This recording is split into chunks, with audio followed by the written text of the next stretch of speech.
Hi and welcome to the Sonjiland show where everybody's upside down. Every day is upside down in Sonjiland. Today's episode is about my journey to the press to handstand. For all of you who have been following me on Instagram or on Facebook, I've had huge struggles with learning how to press. And I wouldn't say that I own the skill. I don't own it at all. I haven't been able to reproduce it on a consistent basis. But the fact that I managed to press up and stand to straight, come down slowly in a controlled manner, that is I gave up on the thought that it would even happen. The whole time when I was training for the press to handstand, it was really frustrating, and I was wondering how it actually looked when other people trained it. Like other people who managed to achieve it faster than I did, or at all. And I would see people on Instagram or on Facebook who would say, oh, I managed to do press to handstand in about 3 months. Or people who would say, I couldn't even stand on, I couldn't even hold a straight handstand, but I was able to press. And then on the other hand, there were people saying, I've been practicing for 1 or 2 years and I still can't press.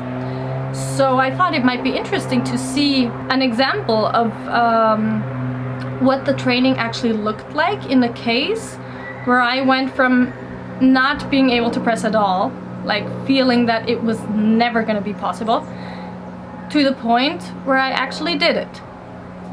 So what do you need for a straddle press to handstand? Well, first of all, you need the shoulder push, meaning you need strength in your shoulders and your upper back to support your body as soon as your legs lift off.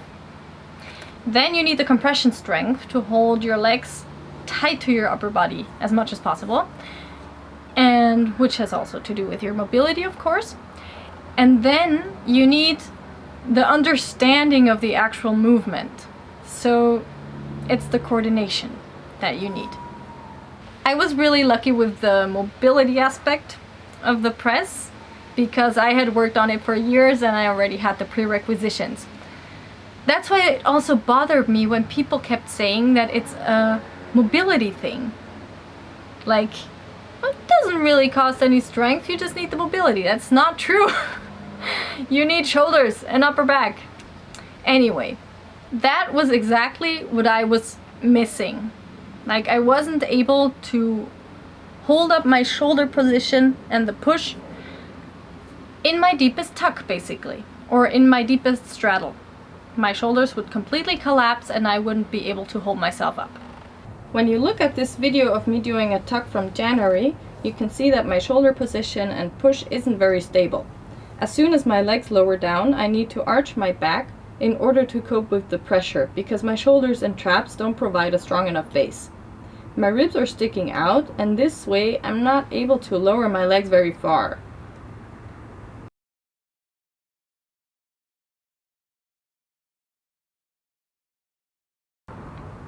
Now compare this to the tuck from about a week ago. The shoulder push has definitely changed. Me being able to look at my toes while lowering to a tuck is a sign that I'm pushing from my upper back and traps, and the position of my shoulders and ribs provides me with a stable base to lower my legs and go into a compression.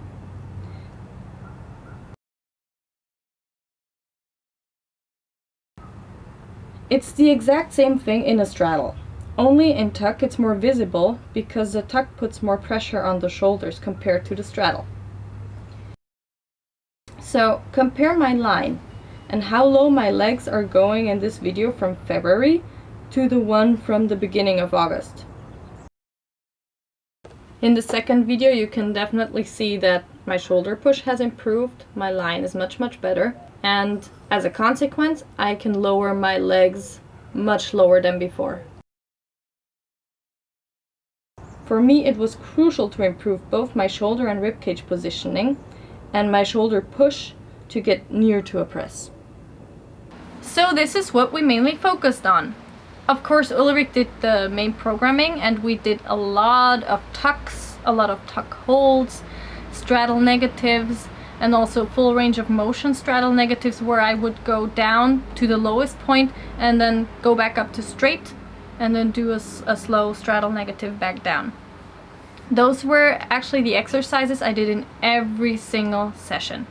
And then I did actual press sessions where I would also add drills that I learned from Mikael, like butt press-offs against the wall and straddle negatives facing the wall, where I would actually hold my legs at the lowest point. And of course press walks and press leans. And I did a lot of box presses in the first 4 to 5 months of learning the press. These drills were all really useful and helped me, and I got to a point where I could even control the lower part of my straddle negative. And I came to a point where I thought, well, it seems like I have the strength and I can lean and everything. It seems like my feet are even lifting off by themselves, but I somehow still wasn't able to perform the movement. And it wasn't until we came to Iceland that I understood what I was doing wrong. One of the trainers there, called Einar, made me realize that as soon as I was in my end range and doing my maximum push, my compression strength would get lost. So basically, I could either do one or the other. My body had trouble doing both at the same time, like pushing the shoulders and compressing at the same time, because it's a huge amount of tension. Well, Einar said, basically the nervous system wasn't wired yet to do both at the same time. So he gave me a really good drill for that. He gave me 2 pens that I would stick between my hip flexors, and then I would try to push, and the goal was to push up without losing the pens. Of course I couldn't do it back then, but just doing this drill and cueing my body in this way kind of gave me an aha moment, and it clicked. As in, I understood what to do, but yeah, it took some time after that until I was able to actually do it. So after Iceland, we went to Peru. I have to be honest, I didn't practice the pen drill anymore. I only did that in Iceland, but I felt like my body needed to actually go through the whole movement. So I asked Ivo to spot me, and we did a couple of attempts every day. And it wasn't until we did that I managed to actually press up by myself. So if you ever have the chance of working with a partner and let him spot you, I would strongly recommend that, because it helps your body understand the coordination of the movement. So in Peru, when I managed to press up the first time, I wasn't at all able to hold it. And there was one thing I did differently when I actually did manage to hold it. You can even see it in the video. I didn't think of going up to the top to straight, but only to straddle. Catch myself in straddle, balance it out, and then go to straight, and then go back down. So this is actually the only difference between the attempts where I fell and the attempt where I actually stood. What were my biggest issues while learning the press? My biggest issue while learning the press was consistency. You see, when I was still living in Vienna, I had my gym. I would go there every day and I do my program. And right when I was actually about to press for the first time, like when I felt my legs lift off by themselves for the first time, we went on a world trip. And right before the world trip we had vaccinations, and they kind of cramped up my arm so much that I couldn't train for 5 days. So when I got to Norway, it felt like I had to start from scratch again. I couldn't even hold a decent handstand because the endurance and the strength had just gone away. So in my opinion, when you're about to learn a new movement, try to not take breaks. Like, I mean breaks for a week or for more than 2 days. It's okay to take a break for 1 or 2 days, but it definitely helps to not take longer breaks. The coordinational aspect of learning the movement is very fragile. And once you're in the mode and you're in the progress, it's kind of easier for the brain or the body to pick it up. And once you take a break, it's kind of like a hassle to get back in. So I'm thinking I probably could have gotten it faster if we wouldn't have gone on the trip and I would have just kept training. Also, having different floors and different circumstances and not knowing where you're gonna train next, that's kind of a hassle itself, but that's a totally other subject. Biggest issue number 2 was understanding the lean. How much do I need to lean in order to press, and how much strength do I need? Developing that. That was actually the thing that I needed to develop. And in many cases I think that's what it is. Just getting to the point where you can lift your hips over your wrists and being able to hold yourself in that position. As a consequence of focusing so much on pushing from my traps and pulling my ribs in to improve my technique, I wasn't letting my shoulder angle close or planche in order to get more lean when I did press attempts, as you can see in this video from May. It was just the next day when I decided to just forget all the good thoughts about technique and just stick my head in front and let my shoulders planche a bit, in order to get my hips over my hands. And this was the first time that I actually felt my legs starting to lift off by themselves.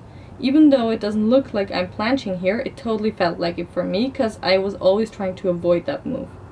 But the thing is, the closer your legs are to the ground, the more strength you'll need to keep your shoulder angle open and the shoulders elevated. And I'm just not at that level yet. Yuri Marmerstein actually wrote a great blog post about the organization of the shoulders during a press versus a handstand push-up or a planche. I will put the link to the blog post below so you can have a read. Biggest issue number 3 was, after doing all the negative exercises, like straddle negatives and full range of motion, straddles up and down, was to understand how to go up. Now, if you do a lot of box presses, that might take care of the problem. But for me, it was kind of hard to do box presses because of the circumstances. And it really, really helped me to work with Evo in assisted presses, to understand what I should actually do, and also the pen exercise. So I would say the last 2 months before I achieved the press for the first time, I would do my progressions daily. Like, every training would contain straddle negatives or full run presses. Rather full run presses, but depending on how recovered my shoulders were, I would do them every day. I did like 3 sets of trying to hold press-offs against the wall for 10 seconds. And I would do assisted presses with Evo, like 3 to 5. And then I would do some press attempts.